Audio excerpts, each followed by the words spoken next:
Hello guys, in this video I am going to show you how to change the language of the Pedometer application.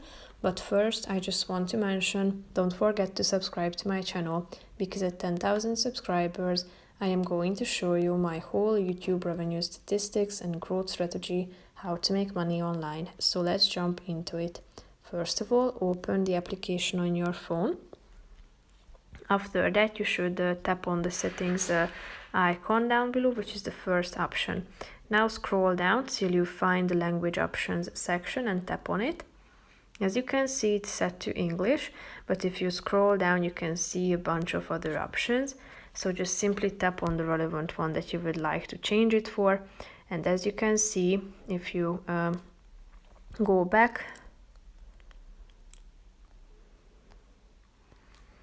so you need to tap on the relevant one and click on done.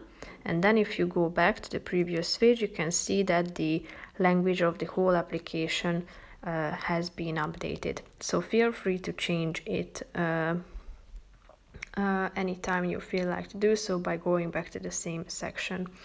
So that's pretty much it for this video, guys. I hope you found it helpful.